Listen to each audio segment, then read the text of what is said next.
It's night tide, and Jensen finishes emphatically. Forge FC are the first team to book themselves a playoff berth. Hello, everybody, and welcome to another edition of the Canadian Premier League Newsroom, brought to you by our friends at Volkswagen, the podcast talking all things CPL. Kristian Jack here, alongside my friend Charlie O'Connor-Clark, for the next 30 to 45 minutes or so as we recap a fantastic week 24 in the CPL. Look forward to week 25, and of course, the postseason starts. Well, just 4 weeks away on Wednesday. We'll get you ready for that as well. Scores from week 24, York United 0, Cavalry FC 2, Ali Musi and Sergio Camargo on Friday night at York Lions Stadium. Valour 1, Halifax 1 on Saturday afternoon as Sean Hundle and Zachary Fernandez both scored late. Vancouver FC 1, Forge FC 3 on Saturday. David Chouanier, Benny Badibanga, and Jensen as well. Noah Jensen scored in that game. TJ Tahid with an 88th minute gate goal to get Vancouver's first goal of the month. Atlético Ottawa 1, Pacific 1 on Sunday. Sissoko in the first half, Dyer in the second. We start this week's review, though, out west at the top of the table, where Forge looked to rebound and from an awful 3-0 loss the week prior in Halifax. And Charlie, in typical fashion, we got what we expected from a wounded champion. Yeah, we absolutely did. And I mean, you feel for Vancouver, but this always felt like a game that Forge were going to win. It was just kind of comfortable for them from especially the first half. You see them putting out, they've rotated a little bit in the last few weeks, especially we've seen Kyle Becker on the bench, I think 2 games in a row. He comes back in to start. So they've got all of the heavy hitters back together, Chouanier, Borges, Badibanga, all in there, and they're all very, very effective in this game. And really Forge are a team, and it's such a contrast in this game because you see Forge being a team that has fewer shots than Vancouver, but doesn't need that many to be this effective, where, the players know each other so well. They know where they're going to be. The wingers, Chouanier and Badibanga, know their roles. They know to get into the half space, and oftentimes, more often than not, it's going to come to them in a dangerous area to shoot. And just they make use of those chances. Whereas Vancouver, a team in this game, 21 shots, I think only 7 of them on target, but 15 shots in this game are after they go 2-0 down. So it's very, very much too little, too late from Vancouver, who have been struggling to put the ball in the net, but it doesn't really matter whether you're putting the ball in the net a ton or not when you're already 3-0 down by the time you start doing so. Yes. Lots of storylines to get into. You mentioned quite a few in there. We'll get into the heavy hitters in a second. Felt a little bit for Yassim Kalela. He just conceded late. He deserved a clean sheet. He was very close to making the team of the week as well. And I think he's found that position. I think he started 6 out the last 7. It seems to be his position to lose despite a rotation with Krista Kalongo earlier in the season. We're going to get into Vancouver's issues as well as Forge's strengths. Before we get into breaking down the game, here's some thoughts on Bobby Smirniotis after Forge clinched another playoff berth. So we're in the playoffs, okay? I think that's the minimum standard for our club each and every year, because that's what gives you an ability to be champion in this league. So that's important. Like I say, week to week, it's important on what we do, and you figure out when those next games come. I think the biggest thing for us today wasn't about do we get into the playoffs or not. It was a massive game for us and a massive 3 points based on where things are in the standings. So good performance by the guys. Bonus, I guess, that we've clinched that. Now we just got to make sure that we're as high as possible, and we try and keep ourselves where we are, because we know the bonus that comes along with that.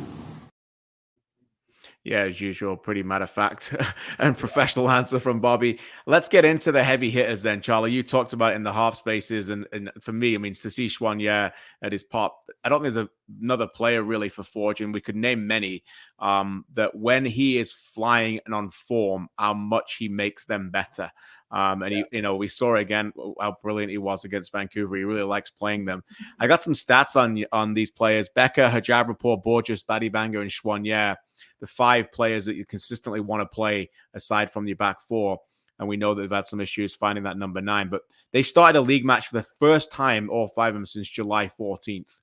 I got some stats in particular when they've been on the field this season. When starting this season, Forge are 6 wins, 2 draws, and 1 loss. And they've outscored their opponents 18-7 when the fearsome 5 start. When they don't start, 7 wins, 3 draws, 5 losses. but they have outscored just 24-21. A lot of that means that when they're on the field, which has been almost 33% of the season this year, they're 15-8 in their goals difference, which is a goal every 47 minutes. And they concede one every 89. When they're not on the field, which has been 67% of the time together, they score one every 54 and concede one every 72. So I think they don't tell us they already tell us what we already know, Charlie, but it does just speak to the strength of what they have. And when all five of them are on the field, which is obviously just the first time now in over 2 months, that it obviously is a great time for Forge to start to get their big soldiers back. Yeah, absolutely. And I mean, it's kind of a perfect storm of blessings for Forge to obviously have those players in the first place, to have them have been together for long enough that they work so well together, and to have them all healthy at this point of the year. As you mentioned, there are genuine questions in this Forge lineup, and most notably, who is the number 9, whether that's Baddy Banga, as he's done that role a couple times, or it's Kone or Jordan Hamilton, Taryn Campbell, whatever. I don't think they're ever, very afraid of any game if those 5 players are in there. Yeah. I know the last couple of weeks, we see Noah Jensen come into the side, and he scores 2 goals in that one game. Was it Pacific? I think that's right. And there's always moments in a season where it's like, oh, is it time for Kyle Becker to be maybe a substitute or maybe not start every game? But then he comes back in and he's like, no, that's not the case. Yeah. Kyle Becker remains Kyle Becker, and just maybe isn't as flashy as he once was in this Forge team, but he knows his role. He knows how best to get, he knows how to get the best out of himself in this team. And that's by making the Chouaniers, the Borges in particular, the Baddy Bangas better.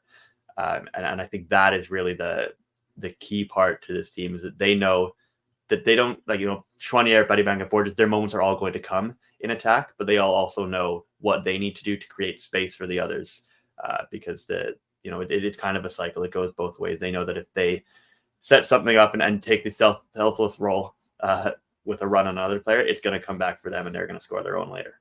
Yeah, at the end of the day, Becker is still so valuable for the team because there's not another Becker in the CPL.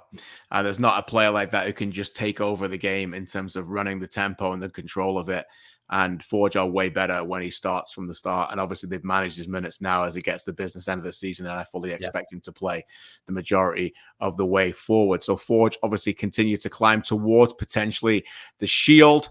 As for Vancouver, they have now lost 4 league games in a row for the first time. Here's some thoughts of their dejected boss after this one. Here's Ashwin Gobby.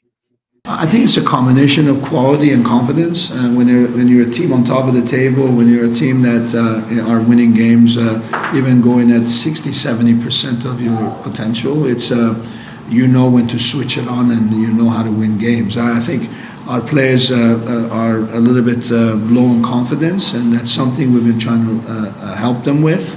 I also think that they also feel that they had the possibilities to lock the playoff much earlier, and they let it go, and now their backs are against the wall and they're under pressure. And how we handle that pressure as a team, how do we deal with these setbacks collectively as a group is important. I think we find it, and you see with the wonderful fans we have, they all turned up today, they supported the team. Even at 0-3, they're encouraging the players, and I think that's what we're going to need in our last home game against Valour, which is a 6-point game. And I still feel that 3 wins out of the 5 that we had was going to be enough. And now we have 4 games to try to get a couple of wins and maybe a draw, especially with the result of Halifax and Valour today. That helps us a lot. So we're in good position still, I think. Trying to remain positive, very difficult times to do so. Ashwin will try and remain positive when he can, but privately, I'm sure they're worried, Charlie. As I mentioned, first time in their club existence, they've lost 4 in a row. He mentions it, 3 away games to go, Cavalry away, Halifax away, never easy, by the way.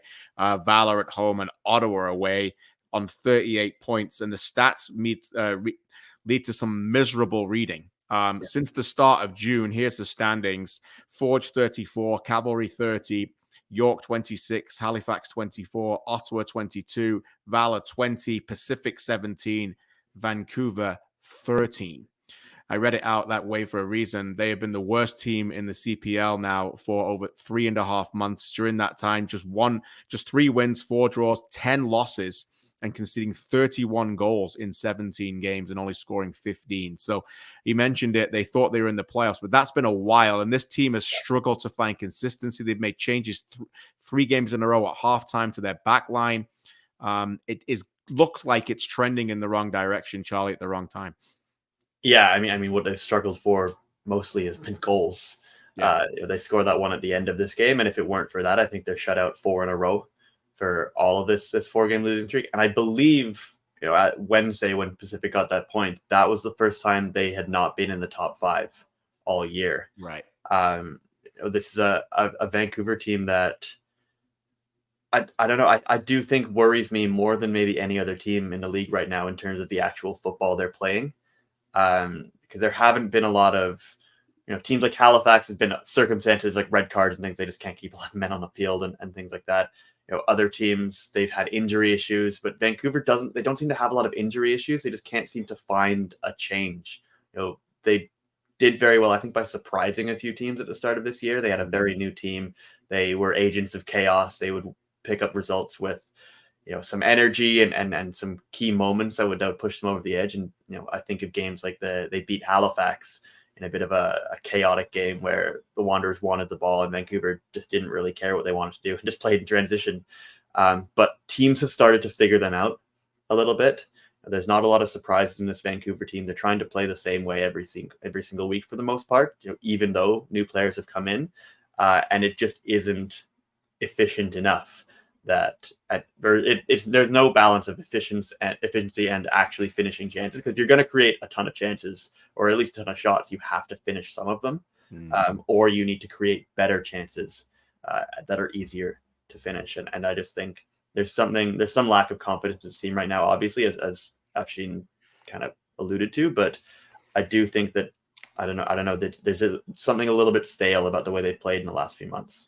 Yeah, Rocco Romeo was rested on the weekend, brought in at halftime. NU coming out. We mentioned the changes at halftime they've had in the past with Chung, and then they're not sure about the fullbacks. And Paris G was not playing, and they've, no Fasco Fry this time, obviously, but he hasn't had the best of years, difficult times for them. And then Diaz is just not scoring. And even before this game, their chances they're not creating anywhere near as many. So problems in both boxes and trending in the wrong direction. So look, as Ashton says, he's positive. They've still got the chance and they've still got their opportunities here. But boy, oh boy, they're running out of time fast. Forge's win temporarily lifted them 6 points clear at the top of the table on Saturday before second-placed Atlético Ottawa hosted Pacific FC on Sunday. At a busy TD place that was over 7,000 fans, Carlos Gonzalez's men came in unbeaten in 5 against a team on short rest, having played in Halifax in midweek. But Pacific stood tall, and once again, Ottawa failed to take advantage. Charlie, a disappointing day for the home team. Yeah, absolutely. It's a game where I do think you look at it in the run of play and think that Ottawa should have come away from this with 3 points, and they had multiple opportunities to ensure that would be the case. We've seen, obviously, Tabla hit the post very early, and then he skied one that probably should have gone in the net very early in the second half as well, shortly before Pacific's equalizer. And, really Ottawa had a good handle of the game in the first half. They were hitting in transition. They were sitting a little bit lower. They were able to stretch Pacific out, but then they allowed Pacific to adjust at halftime. Pacific kind of changed from that diamond midfield to more of a 4-3-3.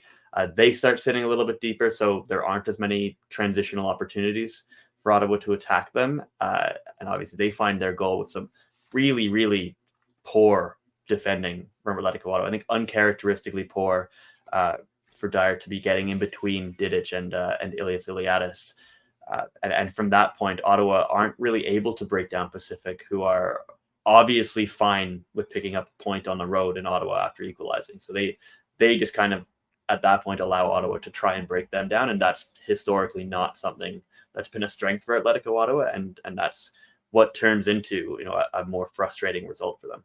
Yeah, it does. We'll get into some of the frustrations in a second, but you mentioned it. Valour Tabla has been in and out of the starting 11, got left on the bench for 3 games in a row, but would come away from this, I think, feeling a lot more positive. Certainly the Atleti fans would think that was more like the Valour that we were hoping for, despite not getting the victory. I suppose you could say, Charlie, this is the 7th game out of the last 9 where they've scored 1 goal or less. And once again, if you can get 2 in the CPL, you're most likely going to win the game. They did not get that again. But having watched the game, having been our correspondent on it, what did you see from Valour, a star in the league that you can feel like maybe is on the edge of a bit of more of a breakout performance? Yeah, I think the first half was probably, for me, maybe the best half he's played this year. Right. With Ottawa, and that might be in part due to the kind of game it was, where they were trying very specifically to make it a Valour Tabla game where he hits in transition, he kind of leads that line, and that is what he's so good at. He can hit so quickly, he's so dynamic, he can beat a defender on the dribble, and it's impressive. And obviously, I think he personally will be quite disappointed not to have scored one of those 2 chances, but it is a really good assist, obviously, to Sissoko. So it's tough. It's tough because you look at the first half, you're like, that's what we want from Valour Tabla. But then the second half, he kind of goes quiet. He's taken off, I think, around the 70th minute, where the game is just no longer a game for him because they weren't able to take advantage of it. But, as you mentioned, if Ottawa are to, find the attack they need over the next few weeks, it is probably largely going to be with the help of Valour Tabla. And we know that what he can do in big games and big moments. And I think that is going to be crucial for them is unlocking him. And I don't know whether that's designing game plans around him, as they kind of did in this game early on, but they do need more of that and less of the Valour that can kind of disappear at times. Yeah, missed opportunity for them, no doubt. They would have thought, get a win here, still 3 points back of Forge with 4 to play. We still had to play them, and now it's no longer in their hands. Here's some thoughts of their boss, Carlos Gonzalez. Absolutely. At the moment, I am very disappointed. I felt that we did enough things to win the game. I think that we created enough chances. I think that the only part in which we lack a little bit of level maybe was in the last third, in the clinic, finishing the actions in a better way. I think that in the first half we have a couple of clear chances to put the game into our side, and in the first 10 minutes of the second half also we had 2-3 important ones. And in that moment, I think was the moment to close the door and say, hey, the 3 points stay here. But we didn't, so we have to continue. I want to talk about something specifically, Charlie, there. Carlos said, close the door. What he means by that is hold a lead. Now, I talked about the key stat with Forge, which was having the 5 key guys on the pitch at the same time. The key stat for me for this team is that's their 10th lead relinquished this season. They lead the league with Cavalry. Now, there's a little bit of rules around that where you go, okay, if you're a top team, you're going to have more leads than bottom teams. For example, leads relinquished this year, Vancouver and Halifax are the bottom with just 4 because they don't have as many. Yeah. You have to have them. But Forge have had a lot, by the way, and they've relinquished just 5. So you think about Ottawa the last couple of weeks, they led this game 1-0, right? Then they led last week as well. They let that go twice. In Cavalry, and they led prior to that in Halifax and let that go. So that's 6 points in the last 5 games where they've given away points from winning positions. They'll be top of the table. So when you're Carlos Gonzalez's side, we can all sit here and break down the fact that you're not going to create many chances, Charlie. They're not going to score many goals. But I think what's keeping him up at night right now is the fact that when they are leading, they're not holding it, which is the difference between 2024 and 2022. Yeah, but it is not the difference between 2024 and 2023. Right.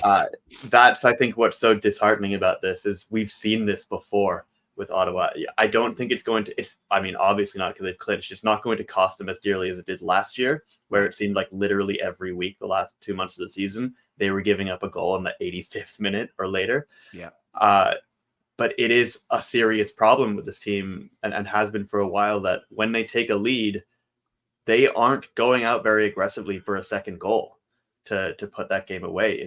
I don't know if it's a specifically dictated tactic. I don't know if it's mental. They take foot off the gas after scoring one. I don't know what it is, but there is something to this team that they just aren't able to really bury an opponent. I mean, they did it at Pacific a few weeks ago, but it's 3 set pieces where it just kind of comes out that way. I don't know if they're necessarily staying aggressive after scoring the first goal. They're just having to win corners. So I think that is super frustrating if you're, maybe it's frustrating if you're Carlos Gonzalez that you're conceding. I don't know if this is what you want to be doing when you go 1-0 up. But it's very, very clear with this team that they have not been able to put games away, and it's genuinely costing them. And I think if they were able to have added that to the game, they would be a lot closer in the title race. Yeah, I think if you're Ottawa's fantastic fan base, you've got all these star attacking players. Del Campo's leading the league in goals, Aparicio, Sissoko scoring, Bassett, Balu Tabla, Exactly. Mateo Dibrien, many others. I think what they're saying is if you're going to get the lead and we're not going to let these guys flourish and go and get more, at the very least, we better be that team that is, Mourinho's Chelsea. Do you know what I mean? Like, whatever. We better make sure that we win 1-0. Do you know what I mean? Like that. And they're not doing either right now. And that's what's starting this debate about, well, what should they be more? Should they be more flamboyant and be ambitious and go get 3 and maybe win 3-2?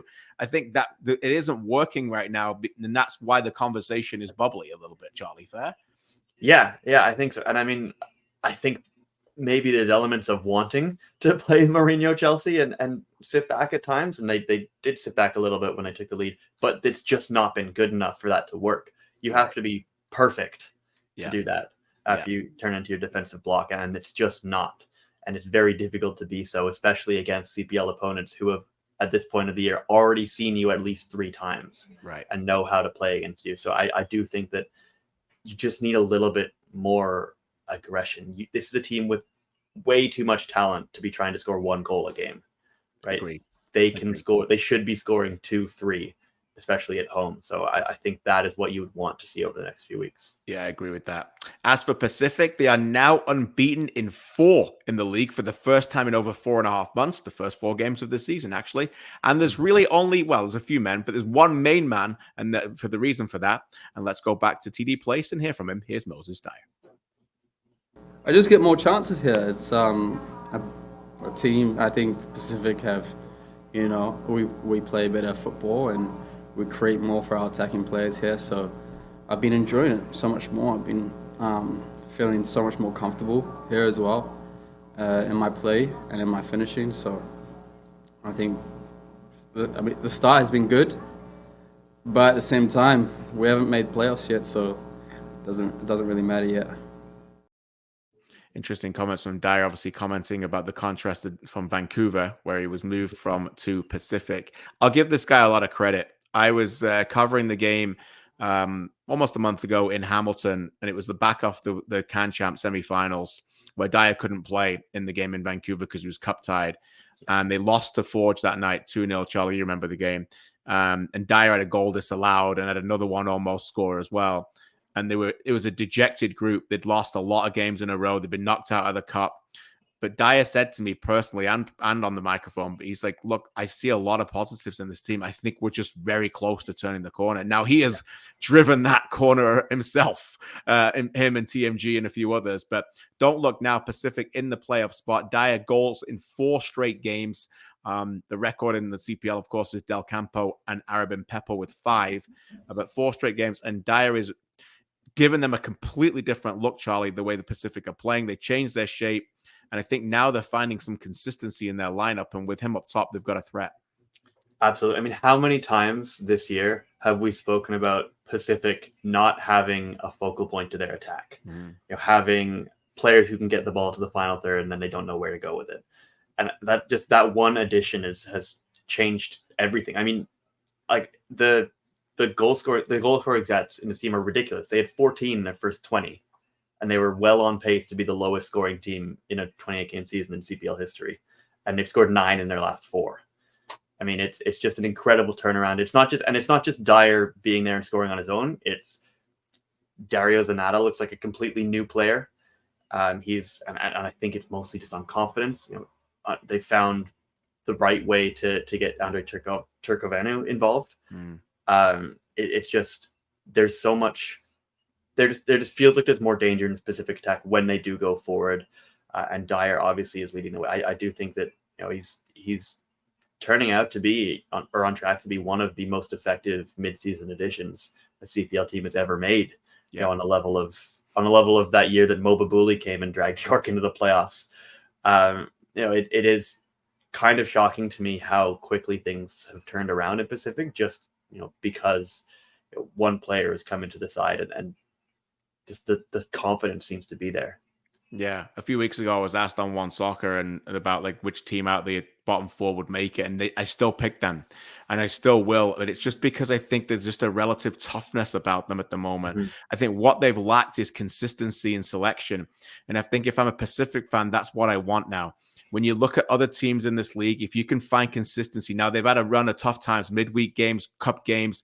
Now you've got 4 games in 4 weeks. I know they've got a Thursday night game in there as well, but for the most part, this team should be looking at their team and going, Gazdov in net, Dada Luke's been excellent, Cesari and TMG have been classed, Greco Taylor's been very good lately. Then you've got Sean Young, Dominguez brings a different dimension, play them together, get Yates in midfield, play 4-3-3, put Zanata out left, Dyer through the middle, and then your choice on the right, depending on form. Turcoviano, if Hurd's back, Reed, go with it. But you've got to find 9 or 10 players that play every game from now until the end, and I think that can get them in the playoffs. Let's keep an eye on it. But boy, oh boy, they've turned it around at the right time. Congratulations to them. It was a battle between 3rd versus 4th on Friday night at York Lions Stadium, where beforehand, all 3 games between these clubs had been relatively close. In fact, goals 5 against, scored for both teams in the 3 games prior, and a win each and a draw as well. But in the biggest matchup of all, Charlie, it was the away side that were full value for the 3 points in this one, as they showed intent right away from the whistle, and Cavalry went on to win 2-0 at York. Yeah, from the whistle is right. I think at the kickoff, they lined 3 men up on the halfway line on the left, or like they were trying to recover an onside kick or something.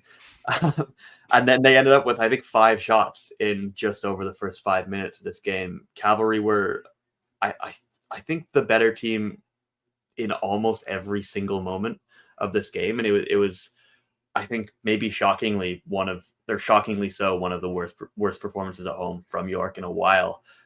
Certainly since Benjamin Mora took over, and we'll get to them, I think, because they're obviously very frustrated. But this was a Cavalry team that just looked like they had some of their swagger back. Thinking back to some of the Cavalry teams that came to York last season, the game where they won at York and then clinched the regular season title on the plane home. That was a confident Cavalry team, and so was that. So was this. I think Toby Warshevsky was for me their best player on the game. He was involved in everything. He was taking a bit of a beating physically, but he's, for a player who's, I think, 6'2", 6'3", he's really, really soft with his feet. And I think that was so impressive to watch him kind of running the show. He had a huge role in both of the goals. But overall, it's a Cavalry team that we're getting the big contributions from the players they want. And, they had no Ali Musi no Dan Klomp in this game. They had no Fraser Aird in this game, no Charlie Trafford, plenty of people unavailable, but they still got those contributions from the Ali Musis, from the Toby Warshevskis, from the Sergio Camargos. And it does kind of go to show how many potential difference makers they do have. Yeah, it shows the strength in squad. They came in and you and I looked at the squad and were like, oof, a little bit low tonight. You mentioned Klump. I was really worried about them. Yeah, Klump was suspended. Ed was left at home. Lowell Wright hurt. You mentioned Trafford. No Daly. No Akio, obviously, is out for the season. We can go on and on. No Malcolm Shaw. But they still on the bench. Yeah, found a way to get the job done. Every credit to them. Mm-hmm. They've been very good. And you mentioned the game last year. I think that's a good comparison when they won on the plane. Camargo scored in that game as well at York Lions, and he scored one of the greatest goals in the CPL this season. After the game here, I caught up with him. Kristian Jack alongside the man of the moment, Sergio Camargo, after a monumental individual performance here at York Lions Stadium. Post-game reaction brought to you by Allstate. I have to talk first about this goal. Best goal you've ever scored? It could be up there for sure. And one of the most important in terms of a hard road game to get up 2 goals. So yeah, I'll take it as one of my best goals. I think you should. If you've not seen it, we're playing it for you right now. I'm right behind the goal. I'm right behind you as you hit it. So I can see as you received it. Talk me through your positioning and what you saw with the goalkeeper. Well, Toby played a through ball in, and I knew that I had one defender to beat. So it was either taking him on one-on-one or try to chip the goalie. And I saw him off the line. I saw him jogging backwards, and I thought if I get it fast enough over his head that I could get under the bar. So I kind of did a little bit of a line drive, and it swirled a bit in the air. And I'm like, oh no, it's going to go wide. And then it came back in, and I'm like, thank God. For those of us who can only dream about scoring a goal like that, when that does go in and you get mobbed by your teammates, what are you thinking? Well, one, it's an amazing feeling to score a goal, but these last 2 games have been tough for me mentally. I don't think I've been in them. I don't think I've given enough energy that I usually bring. So just to have this comeback game in terms of personally and mentally working for my teammates again, it's a big one for me. So to be rewarded with that goal as well is special. Well, let me tell you, you guys had the pressure from minute 1, and you were right in the forefront of that. And I think you were the last player to touch the ball, so you ticked it all. Yeah. You ticked it all tonight. How big is this win for you? 3 points here at a rival contender. Now you're only 3 points back, 4 games to go. You had a number of players at home. Yeah. This must feel like one of the biggest of the season. Definitely. We know it's all business right now, so we're trying to take one game at a time. And every game, 3 points is huge to take home, especially on the road. So yeah, this is a good one. We're going to celebrate for a little bit, and then we're going to start focusing on our next match. And now you actually get a few days off, so you get to go home and see some family here. See some friends and family. Yeah, it's been a while since I've seen people from Toronto, so I'm very excited for that. Great to have you. Sergio Camargo, Kristian Jack saying goodnight from York Lions Stadium. Sergio always class. Obviously, Forge extended that lead to 6 after that game on Saturday night as well. Cavalry are playing really well. 6 wins in their last 9. In fact, no team has got more points during that stretch than 20 in their last 9 as well. Here's some thoughts of their boss. Here's Tommy Wheeldon Jr. It's a secret. It's a top secret that's tucked under here. Listen, we've said this season, it's been a really weird season for the amount of injuries that we've had and the circumstances that presented, but we're still in the conversation, right? We're 3 points off of first place, and that's not so bad when, I think what we've got is a mentality of refusing to lose, hence the draws when we were weakened. Even today, now, find a way to win. That was what we challenged. But in order to do so, we have to be amenable to some changes, like you saw at the end when, last 10-15 minutes we went into a 5-4-1, 3-4-3. We haven't played that formation for a long time, but when you're away on the road, you've just got to say, right, batten down the hatches. They're not scoring, and I think that was it today. We just played the game in front of us. As for the 9 Stripes, a very difficult night. Before we get Charlie's thoughts on that and his analysis, here is their head coach. Here's Benjamin Moore. I think I think a lot of things went wrong. First of all, we weren't effective. We weren't effective enough. We weren't efficient in the decision making. Sometimes with the ball, they entered the game more determined than us at the beginning. They had 10 to 15 minutes, very dangerous in the beginning. That they couldn't score, but they were getting into our box. In the first 15 to 20 minutes, we lost 70% of the challenges, the duels, the split balls. We weren't jumping in the pressing as we were supposed to. We didn't do a good start of a game, and of course that bounces back in the emotional side, right? In the mental side. We started to get confused on some situations. We started to get unconfident. We started to get upset and angry after the first goal, and the players were starting to get frustrated. And we weren't composed. We weren't balanced. We weren't. We did things wrongly. I like a lot of what Morris says there. I agree with him. We were both at the stadium. I think one thing someone was talking to me about is it looked a lot more like the previous version of York, where they lacked real composure, got frustrated, got a man sent off, didn't have emotional control. Look, a few things have gone against them recently, Charlie. No, I mean, they've lost Sterling and Abatne, 2 top centre backs. Wright's been injured and was back, but not himself. So this is football, right? This is sports, but it is something that is a little concerning, as it's probably the biggest, setback in the Moore era so far. Yeah, I think so. And that's a very good point. I mean, it did become an emotional game. It became a very physical game. Both managers kind of accused the other of trying to make it a physical game. So there's a little bit of gamesmanship in there. I'm not sure, where we would put the credit for that one, but I mean, by now we know in a Canadian Premier League that if a game against Cavalry turns into that kind of a dogfight where it's physical and aggressive and emotional and there's some of the dark arts, Cavalry are going to win it. Yeah, they are better at that than any other team in the CPL, and we see it go to York's head. I think at times in this game, lots of cards. Obviously the second yellow to Guzman at the end. So it is quite an appalling tackle actually. On Chandad. So it does just feel like the game gets away from York early because they're under so much pressure, and then the emotions get the best of them and they can never really get a foot back in the game. And it kind of just unraveled from there. Yeah, it certainly did. 15 goals scored in the first 8 games under Mora, just 6 in the next 8. So see if they can turn that around heading into likely a playoff game at home pretty soon for them as well. Last but not least, we head to Winnipeg for a true 6-pointer between the sides at the bottom, but far from out of the playoff hunt. In the end, much like their entire seasons, both sides, Charlie, were left less than satisfied and wondering if they could get more. Yeah, I think so. I think that's kind of the main kind of prevailing feeling for anybody that watched this game is just kind of wanted more from either team. It was intense at times, but it didn't necessarily feel like both of these teams were as desperate for the 3 points. Obviously, you see Halifax come in and get that equalizer right at the end. But I mean, Valour is a team that I think have been in reasonably decent form in the last few weeks. Of the teams chasing the playoff race. I mean, Sean Hundal absolutely has been one of the most informed strikers in the league in the last month.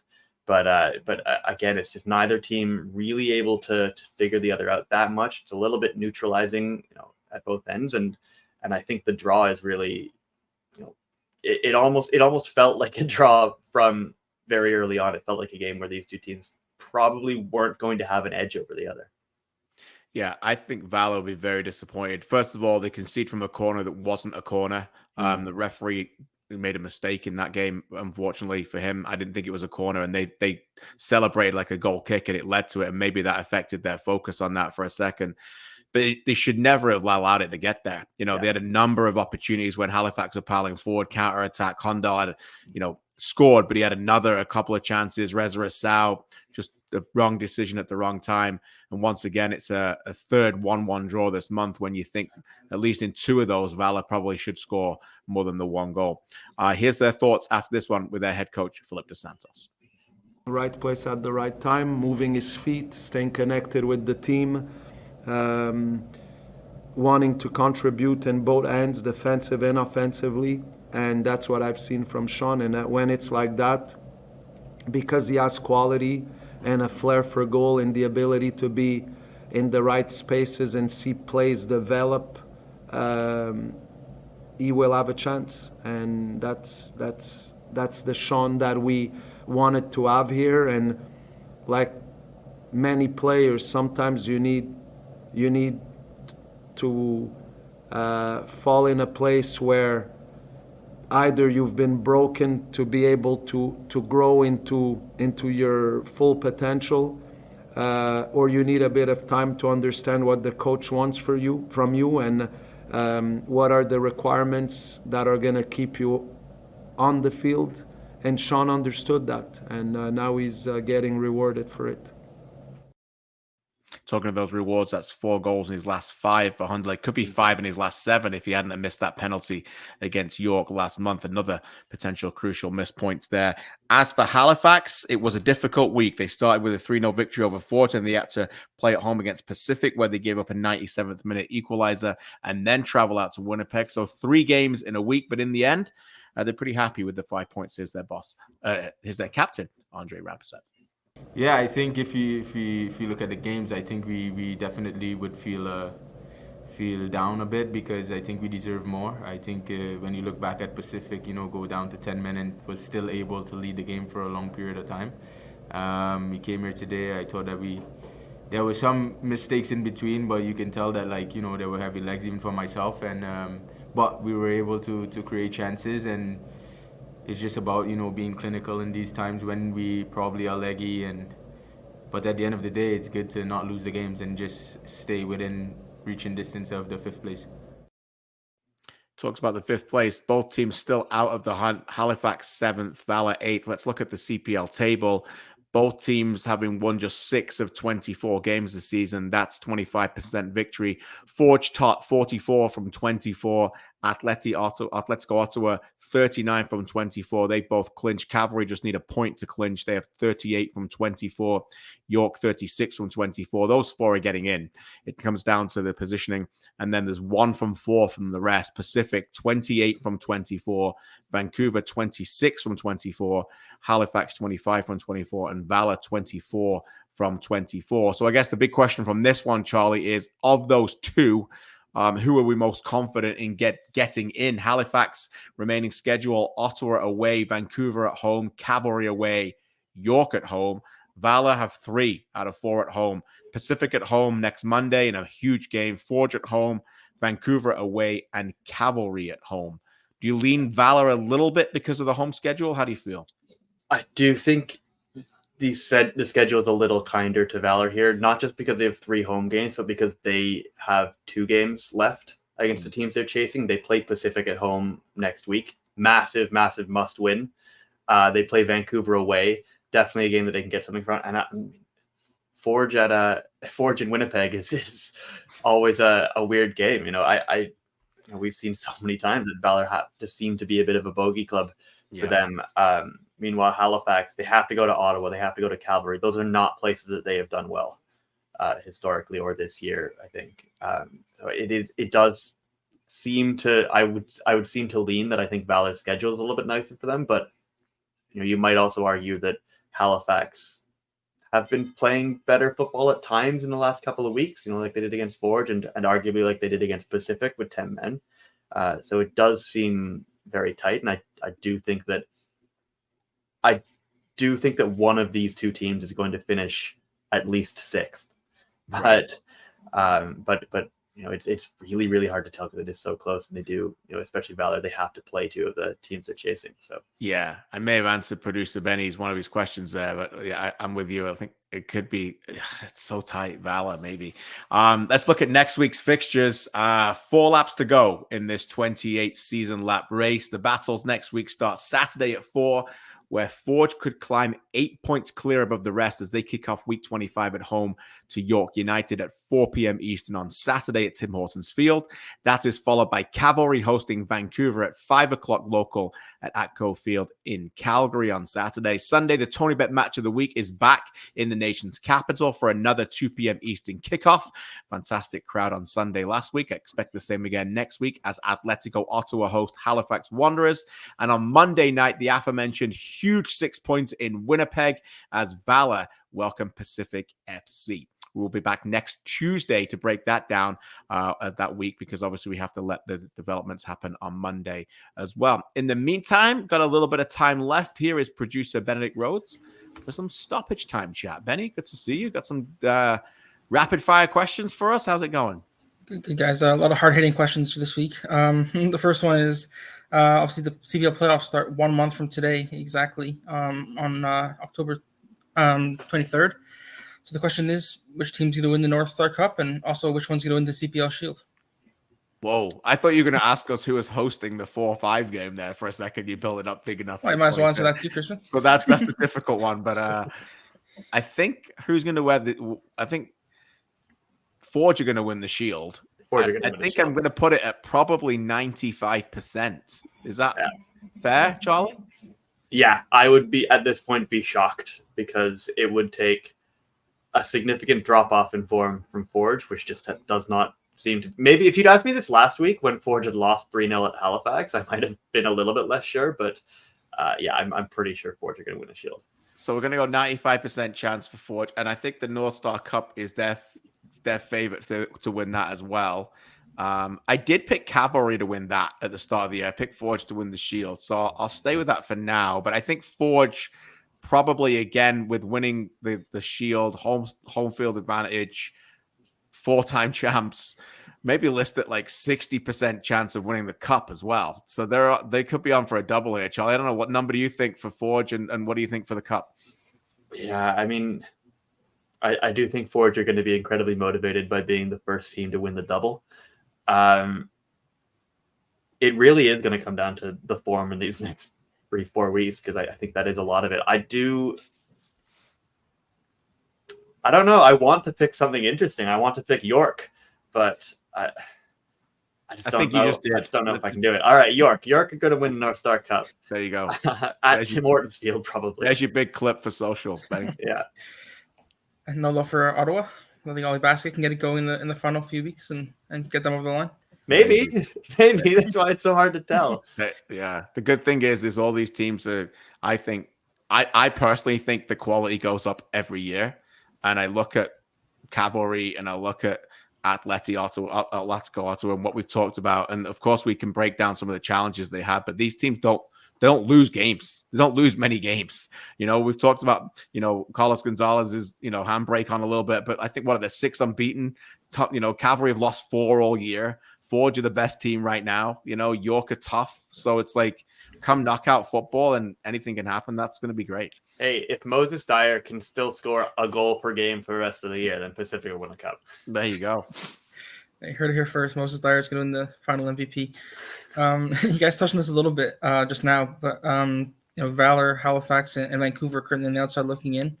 Who do you think has the best chance of making up that ground over this final month of the season? I'll probably say Halifax. I just think that they've been scoring goals. They've got to win their home games, right? Vancouver at home, York at home, have to win them, right? But you would back them to do that. That's the other thing. Is the thing with Valour is that they've been so good in so many aspects, but they're just leaving points on the table far too much. And I think Valour are more consistent than Halifax. But when Halifax, I think, play at the level that they play at to the best of their ability, they've got a higher ceiling. Yeah. I think their floor is lower than Valour. When they're bad, they can be bad, but they show Charlie their aspects. So I think that's probably why I would lean the Wanderers. Yeah, I think for me, the reason I would lean for Halifax is because a lot of the issues they've had recently haven't necessarily been in the kind of football they're playing or the actual performances of the players on the pitch. It's just that they haven't been able to have their best 11 on the pitch very often, and largely because they haven't been able to keep 10 men on the field. But I do think that when they have their full strength team out there, when they are engaged, they are arguably the best of the bottom 4. Yeah. But I do think that you're right. The bottom can fall out very, very quickly for Halifax, and that has been really the reason they are where they are right now. We're still waiting, right, for Rhea to just find another level. Yeah. I think that's there. And I think Patrice has got some interesting decisions to make when Nimic's back, because look, of course, Nimic's been excellent for that team, and Lockery, they've defended great this year in parts. But what Alphonse and Mekadesh bring is athleticism, and they bring pace, and they bring a little different dynamic to the way that they can defend in games. And maybe that can help them a little bit more going down the line. It'd be interesting to see what he decides. Yeah, I genuinely don't think Dan Nimick will start next week in Ottawa. Given what Patrice said about him after the Pacific game, he said Dan needs to do some soul searching. Right. That sounds to me like a player who is going to have to win his job back. Right. Do you think there's a possibility maybe where Dan Nimick gets moved to right back as opposed to center back, and maybe that opens up possibilities to get him the lineup, but maybe not in that sort of central position? Potentially, although, but he is. I mean, Clem's been great there. Yeah. And Timoteo's been hurt, and Fernandez has been very good at left back. So I think they've been okay in those positions, Charlie. Yeah, I agree. I mean, Baez was probably Halifax's best player on Wednesday against Pacific. Yeah. So I don't think that you're going to want to take him out of that role anytime soon. Right. And last question, which CPL newcomer this season has had the biggest impact on their team, and newcomer has never played in the Canadian Premier League before this year? Charlie, you want to take that first? I think the obvious, or most obvious to me, answer is Daniel Para, who we've spoken about a lot on this show. Probably one of the best defenders in the league this year, best fullbacks. In and out of the squad at times because he also has had quite a few suspensions, but is a player that has come into a role we thought was maybe a vulnerability for Forge and made it an incredible strength. So I think that has to be my answer. I like that. We don't have an award for this, do we, in the CPL? We do have 7 awards, but if we had an award for it, I think the short list would be Daniel Para, Temi Antonoglu. Yes. Who's had an excellent year, also in the same position. And my guy, Tomo Vincenzini from York, who I think has been a very, very good signing, very astute. I know got lobbed on the weekend, but that, as Benjamin Morris said, is because of the way he wants him to play. I think he's been an outstanding goalkeeper and could win goalkeeper of the year this year. So I think those 3 deserve mention amongst a few others, Benny. Yeah, definitely. I'm going to give a quick shout as well to Denny Morer. I think he set the Ottawa club record this year for most assists in all competitions, and hasn't started every game with Chris Twardek playing there a lot of the year as well. But when he has played, I think he's been excellent as well on both sides of the ball. Yeah, it's a good shout. And Morer has allowed Carlos Gonzalez to shift into that back 3 and push further forward and really bring some real width on that side. He's been very good. I like that. Right. That's it for stoppage time this week, guys. All right. Thanks for the questions. A good job to Benedict Rhodes. Thank you, as always, to my partner in crime, Charlie O'Connor-Clark. And as we mentioned, next week, 4 big games again. It is the business end of the season. It concludes Monday night, and we'll be back next Tuesday to wrap it up. Thanks to Volkswagen. Thanks to you for listening, and we'll see you all next week.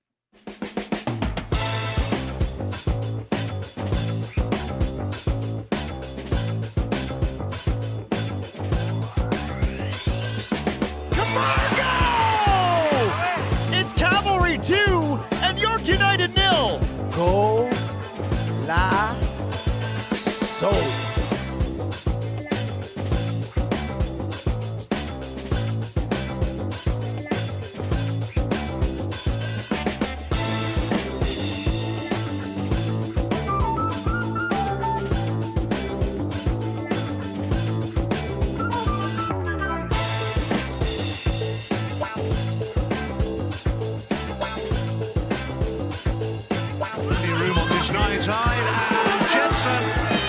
Finishes emphatically.